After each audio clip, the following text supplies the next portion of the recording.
నమస్తే, welcome to Disha TV. ప్రస్తుతం మనం అయితే నిజాం కాలేజ్లో ఉన్నాము. యూజీ హాస్టల్ కావాలని అయితే విద్యార్థులు అయితే గత 6 రోజుల నుంచి అయితే పోరాడుతూనే ఉన్నారు. ఆ రోజులైనా మేనేజ్మెంట్ నుంచి ఎలాంటి స్పందన లేదు. ఒకసారి వాళ్ళతో అయితే మాట్లాడదాము. చెప్పండి, ప్రధానంగా ఏం డిమాండ్ చేస్తున్నారు? ప్రధానంగా అసలు ఈ ప్రొటెస్ట్ ఎందుకు మొదలైంది అని అంటే 2022లో మాకు ఏదైతే హాస్టల్ కేటాయించిండ్రో ఆ రోజు 50% యూజీకి 50% పీజీకి ఇస్తాము అని చెప్పి అంటే మేము దానికి ఒప్పుకోకుండా మా ఉద్యమాన్ని కంటిన్యూ చేసి ఆ రోజు 22లో ఉద్యమం చేసి మేము మా హాస్టల్ని దక్కించుకున్నాము. 100% యూజీ గర్ల్స్కి వచ్చేలాగా మేము చేసుకున్నాము. అంత పెద్ద ఉద్యమం చేసిన తర్వాత 19 రోజులు చేసిన తర్వాత సబితా ఇంద్రారెడ్డి గారే దిగొచ్చి మా కాలేజ్కి వచ్చి ఇదే చింతచెట్టు సాక్షిగా ఇక్కడే చెప్పిండ్రు, మాకు 100% యూజీ గర్ల్స్కి అకామిడేషన్ ఇస్తాము, దాని తర్వాత ఏమైనా మీ సీట్లు మిగిలితేనే పీజీ వాళ్ళకి అకామిడేషన్ అక్కడ కల్పిస్తాము అని చెప్పిండ్రు. అప్పుడు మా స్ట్రెంత్ తక్కువ ఉండడం వల్ల ఒక్క కోర్సుకి 2022లో 30 మందికి మాత్రమే తీసుకున్నారు నిజాం కాలేజ్లో యూజీని. ఇప్పుడు 2024లో అది 60 మందికి పెరిగిపోయింది, అంటే డబుల్ అయింది. డబుల్ అయినప్పుడు మరి 50-50 అనేది తీసేసి 100% మాకు ఇస్తామని చెప్పినప్పుడు 100% ఇవ్వాలి కదా. ఇప్పుడు 60 మందికి మేము హాస్టల్ కల్పించలేము, 50% మాత్రమే ఇస్తాము అని చెప్పేసి పాత జీవోని ఏదైతే ఉన్నదో దాన్ని చూపించి మమ్మల్ని బెదిరించి మీకు ఇక్కడ హాస్టల్ మేము కల్పించాము, సగం మంది మాత్రమే కల్పిస్తాం అంటున్నారు. 217 మంది మా జూనియర్లు అప్లై చేసుకుంటే హాస్టల్ కోసం 130 మందికి మాత్రమే ఇచ్చిండ్రు.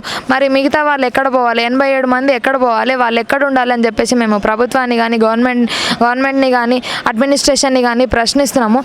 ఈ విషయం గురించి మా ప్రిన్సిపల్తోనే మేము మొదటి రోజే సమాచారం అందించినాము. సార్, మాకు ఇట్లా పరిస్థితి ఉన్నది, మీరు అట్లెట్లా కొంతమందినే అకామిడేషన్ ఇస్తారు, మరి మిగతా వాళ్ళు ఎక్కడ పోవాలి అని అంటే అక్కడ స్పేస్ లేదమ్మా, నేను ఇవ్వలేను, పీజీ వాళ్ళకి 50 ఉంది, యూజీ వాళ్ళకి 50% ఉంది, 2 ఫ్లోర్లు వాళ్ళకి 2 ఫ్లోర్లు మీకు, అక్కడ ఉన్నంత వరకే నేను ఇవ్వగలుగుతా కదమ్మా, మిగతాది ఎట్లా ఇస్తాము అని అంటున్నారు. ఆ రోజు 100% ఇస్తా అని చెప్పిండ్రు కదా సార్, మరి ఇప్పుడు ఎందుకు మాట మారుస్తున్నారు? 50% అని అంటున్నారు, సగం ఫ్లోర్లు మాకు సగం ఫ్లోర్లు వాళ్ళకని ఎట్లా చెప్తున్నారు సార్ అని చెప్పి మేమంటే మీ దగ్గర 100% కేటాయిస్తాము అని చెప్పేసి మీ దగ్గర ఆర్డర్ కాపీ ఏమైనా ఉందా, సర్క్యులర్ ఏమైనా ఉందా, జీవో ఏమైనా ఉందా అని చెప్పేసి మమ్మల్ని తిరిగి ప్రశ్నిస్తున్నారు. ఆ రోజు వాళ్ళ మాటలే విని సబితా ఇంద్రారెడ్డి గారి మాటలు, మా అడ్మినిస్ట్రేషన్ మాటలు విని 100% కల్పిస్తున్నారు అని చెప్పేసి మేము మోసపోయి ఆ రోజు కల్పించినారు, మాట మీద నిలబడినరు. అప్పటి వరకు ఆ 2 సంవత్సరాలు మాకు ఇచ్చిండ్రు 100%. కానీ ఇప్పుడు మళ్ళీ 24లో ఆ పాత జీవోని ఏదైతే ఉన్నదో దాన్ని చూపించి 50% ఇస్తామని చెప్పేసి ఇప్పుడు మా జూనియర్లకు ఇస్తలేరు. సో మేమేం డిమాండ్ చేస్తున్నామంటే 100% జీవో కాపీ 100% యూజీ విద్యార్థులకే కేటాయిస్తున్నాము అని చెప్పేసి జీవో కాపీ అనేది మా చేతిలోకి వచ్చేదాకా మేము మా ఉద్యమాన్ని విరమించుకోమని చెప్పి మేము తెలియజేస్తున్నాం. ఎందుకంటే అప్పుడు మాకు జీవో కాపీ ఇవ్వకపోవడం వల్లనే మేము మళ్ళీ వచ్చి ఇక్కడ కూర్చోవాల్సి వచ్చింది. అదే ఆ జీవో కాపీ ఉండుంటే ఇప్పుడు మేము దాన్ని చూపిస్తే మా ప్రిన్సిపల్ మా మాట వినేటోడు, 100% మాకు హాస్టల్ వచ్చేది. ఇప్పుడు ఆ జీవో కాపీ అనేది మాకు రావాలని చెప్పేసి మేము కొట్లాడుతున్నాం. అండ్ ఆల్సో మా ప్రిన్సిపల్ ఇప్పుడు లీవ్లో ఉన్నారు. మొదటి 2 రోజులు మాత్రమే మా ప్రిన్సిపల్ మాతో ఉన్నారు. 2 రోజులు మేము మా ప్రిన్సిపల్తోనే మాట్లాడినాము. ఇట్లనే సైలెంట్ ప్రొటెస్ట్ ఇదే చింతచెట్టు కింద చేసినాము, అయినా స్పందించలేదు.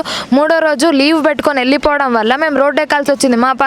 మా సమస్యలని ఇక్కడ కూర్చొని వింటే ఏ మీడియా వచ్చి మాట్లాడతలేదు, మా ప్రిన్సిపల్ స్పందిస్తలేరు, ఏ ప్రభుత్వానికి మా గోడ ఏందో తెలుస్తలేదు అని చెప్పేసి మేము రోడ్డు ఎక్కడం జరిగింది. రోడ్డు ఎక్కిన తర్వాత మీరు ట్రాఫిక్ని భంగం చేసిండ్రు, ఆపడం మీరు కరెక్ట్ కాదు, స్టూడెంట్స్కి ఆ రైట్ లేదు, స్టూడెంట్స్కి ఎవరికి ఆ రైట్ లేదు, ట్రాఫిక్ని ఆపకూడదు అని చెప్పేసి మమ్మల్ని పోలీస్ స్టేషన్కి తరలించి అందరి మీద కేసులు పెడతాము ఇట్లా బయటికి వస్తే అని చెప్పేసి బెదిరించడం వల్ల మేము అక్కడితోని రోడ్డు మీదకి వెళ్ళకుండా మేము సైలెంట్ ప్రొటెస్టే చేసుకుంటాము అని చెప్పేసి 6 రోజులుగా ఇదే కంటిన్యూ చేస్తున్నాము. నిన్న ఈవినింగ్ కూడా ఏమైందంటే మా ప్రిన్సిపల్ లీవ్లో ఉండి కూడా ఒక ప్రెస్ నోట్ రిలీజ్ చేసిండ్రు. ఏమని అంటే సెల్ఫ్ ఫైనాన్స్ గ్రూపులు, బడ్జెటెడ్ గ్రూపులు అని చెప్పేసి సపరేట్ చేసి ఫస్ట్ బడ్జెటెడ్ గ్రూపులకు మాత్రమే హాస్టల్ కేటాయిస్తాము, వాళ్ళ తర్వాత ఏమైనా సీట్లు మిగిలి ఉంటేనే సెల్ఫ్ ఫైనాన్స్డ్కి ఇస్తాము అనేసి ఒక కొత్త స్టేట్మెంట్ బయటికి తీస్తున్నారు.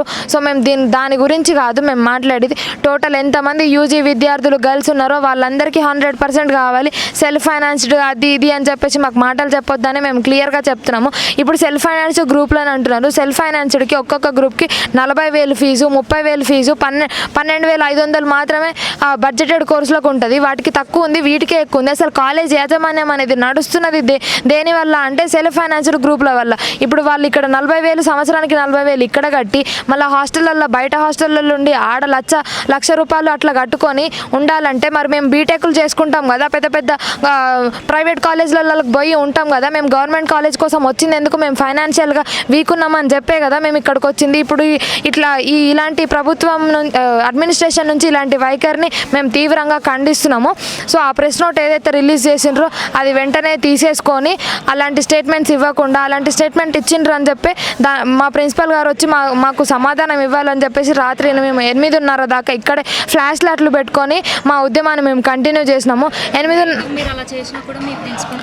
లేదు యాక్చువల్లీ మా ప్రిన్సిపల్ లీవ్లో ఉన్నారని ముందే చెప్పిన కదా, అతను ఇక్కడ లేరు. మా వైస్ ప్రిన్సిపల్ మా ముందు నుంచే ఇక్కడ నుంచి నడుచుకుంటూ వెళ్ళారు కానీ గర్ల్స్ ఏం పట్టించుకోలేదు. గర్ల్స్ మీరు ఇక్కడ ఇంతమంది మార్నింగ్ నుంచి కూర్చుంటున్నారు, 8 నుంచి మళ్ళీ 8:30 కావస్తున్నది, ఇప్పటి వరకు మీరు కూర్చుంటున్నారు, కూర్చోకండి అమ్మ, రేపు ప్రిన్సిపల్ వస్తారు లేకపోతే నేనే మాట్లాడతా, వీసీతో మాట్లాడదాము, మీ ప్రాబ్లం ఏందో ఒక 4 వచ్చి వీసీ కాడికి పోయి మనం తెలియజేద్దాము, నేను కూడా మీకు సపోర్ట్ చేస్తా అని చెప్పేసి ఒక్కసారి కూడా ఒక లేడీ స్టాఫ్ కూడా మాతో మాట్లాడలేదు. మీకు ఎలాంటి ప్రాబ్లంలు ఉంటాయి అని కూడా ఏం చెప్పలేదు. మమ్మల్ని పట్టించుకోకపోవడం మాకు నిరాశనే కలిగిస్తున్నది. మేము డిమాండ్ చేస్తున్నాము మా 100% యూజీ విద్యార్థులకి హాస్టల్ కల్పించేదాకా ఇదే కంటిన్యూ చేస్తాం. అది నెల కానీ 2 నెలలు కానీ మా ఉద్యమం అనేది విరమించుకోము. మళ్ళీ అప్పట్లాగానే అప్పుడు సబితా ఇంద్రారెడ్డి గారు గవర్నమెంట్ నుంచి దిగొచ్చి మాకు హామీ ఇచ్చినట్టే ఇప్పుడు కూడా ప్రభుత్వం దిగి వచ్చి మాకు 100% జీవో రిలీజ్ చేసే వరకు మేము నుంచి కదిలేదే లేదని చెప్పేసి మీడియా ద్వారా ప్రభుత్వానికి అడ్మినిస్ట్రేషన్కి స్ట్రైట్గా చెప్పేస్తున్నాము.